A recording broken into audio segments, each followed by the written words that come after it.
Hello, everybody. Dave Neal here, stand-up comic, host of Bachelor Nation News. That's right, power recapper Dave over here. New Year's, new me, same story. Who coulda, who shoulda, who would have been the Bachelor?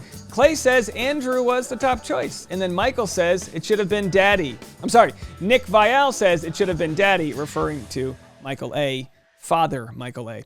All right, so we'll get into all of that. Do me a favor, hit the subscribe button, like this video, and like this an odd number of times. And if you want to see the making of this video, boy, do we have a nice long Patreon episode for you guys right now. Patreon.com/Dave Neal. I'm live streaming with the Patreon community right now as we put together this story. You can watch and see how we put together the thumbnails and all that jazz. All right, so what a sad day to launch Dave Neal Show. We launched Dave Neal Show today, which is entertainment, pop news, controversial items, and unfortunately, in this case, a very tragic item, Bob Saget passing away, father to a lot of us who lived on the old TV in the 90s. So if you want to check that, my first premiere video out on the Dave Neal Show, we've got, almost 1,500 subscribers. Let's do a quick check right now. We're at 1,480 plus subscribers. So you can go check out Dave Neal Show, link below, and all that for non-Bachelor news. All right, so we have two stories. We have Nick Viall saying Michael should have been Bachelor, and then we have Clay saying Andrew Spencer should have been Bachelor. Clay and Andrew Spencer, I believe, are cousins. Now, I'll play the audio of Clay saying that. You could hear the hesitancy in his voice. He's like, I signed a contract. I shouldn't be talking about this. And, of course, Nick says it should have been Daddy. We know Nick was hanging out with Michael and also Amanda Klutz. Michael A. and Amanda saw each other again in Los Angeles, this being right before Michael went to, I believe, Cabo with Nick Viall. I could have that wrong. Who really cares? Point being is that while they're not dating, someone asked Nick to confirm, are Michael and Amanda dating? Nick said no, but hey, they're early on. They're talking. They're hanging out. They hung out in Ohio, and then they hung out in Los Angeles. So methinks there's something to it. Let's search by best here, see if there's any comments. If nothing else, raising a child after the death of a spouse is a shared experience not many can relate to. Best of luck to them both as a couple or friends. Hey, that's a good way to put it. They have a support system with each other. So, yeah, of course, Amanda had a tragic year. Last year, husband passed away from COVID, Broadway star. And, of course, Michael's wife passed away from cancer. So they had Michael's story a few years earlier, but they've had their fair share of heartbreak they've had to deal with. So good on them, friends or more, to find each other. Now, your comments regarding Nick supporting Michael A. for Bachelor, let's read them. You think someone like Nick would have a little more sympathy for a Bachelor choice that people don't like very much? What's hilarious is while the world at large didn't like the Nick announcement, this sub was pretty happy. Man, were we naive? Yikes. Why do they both have cartoon mice vibes? Well, I think I got a cartoon mice vibe myself. Ears like that. Absolutely.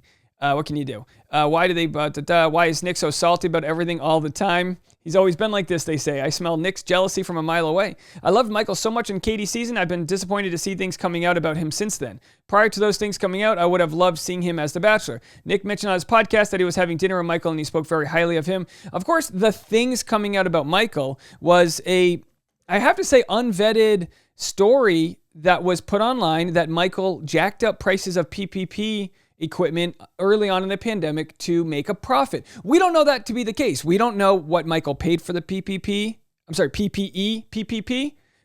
Yeah, you know me. We don't know what he paid for the equipment. So it's an unresearched story of an ethical question. And I don't like to find people guilty when we haven't overturned the different stones there. Chances are he was recommended from his PR people to not even talk about it any farther because he doesn't owe it to us. But of course, if there's any more information that comes out, my DMs are open. But so far, a lot of smoke, no fire. All right, here's Clay confirming Andrew S. was the frontrunner to be the Bachelor until the producers of The Bachelor decided to go in a different direction. Let's have a listen and see if there's any truth to this. I think he should have been the Bachelor. I mean, no offense to Clayton, but... Well, the next one, though, after him, could he be the Bachelor in the future? I think he could do it. He's definitely up for it. He's single. He's, he's looking for, I think he's coming over to watch the Bears game tonight. If we had talked a little bit later, you guys probably could have got a candy. Tell him we said hi. We love him. I will. But I think, so he had a we thought he was going to be the Bachelor. I don't know what I probably can't say like whatever. You did. I don't want to like put out there, but You just did. we thought, I'll just say that we thought he was going to be the Bachelor. He did. I did. I mean, there was I thought it was in the books, and then they kind of went back and went a different direction. But I was really excited for him. I thought he would kill it. He would be an amazing Bachelor, and I thought there were so many reasons he should have been. He's funny, and like you got to see some of his sense of humor on the show. But I'll never tell him this to his face, but he is one of the funniest people I know. That credit, and I think it would be an amazing season because he's got a big heart. He's a funny guy, and I think it'd be great to have a African American Bachelor. We had Matt. Matt's mixed biracial. We got Michelle. I think it'd be cool to have a 100% African American Bachelor as well. I think that would have been a great thing for ABC. I think they're doing a great job, by the way, and like all their. By the way, all right, so that's the clip. Andrew S. is still very young as far as Bachelor's concerned, so I would say maybe they just figured it wasn't in the cards for him yet, but wasn't he like 26 years old? Read the comments. I don't think anyone is a front runner. I think they talk I think they talk to a lot of people who all think they're front runner material. This reminds me of the time Rachel was asked about Christina being in the running for Bachelorette, and she said something to the effect of, Christina thinks Christina is in the running. So of course they tell it to a lot of people. They want multiple options, of course, to be the front runner. I don't think Andrew is actually ready to get engaged and settle down. Clayton, on the other hand, is definitely given that impression. And why does Clay still get attention? Y'all, we should take this seriously. Everyone knows the producers consult Clay on everything. All right, so then, the Reddit does what Reddit does. They throw some shade. And, look, Andrew was in contention. Michael was set to be the second Bachelor, which they have canned this year. And we also know Greg Grippo was in the running to be the Bachelor.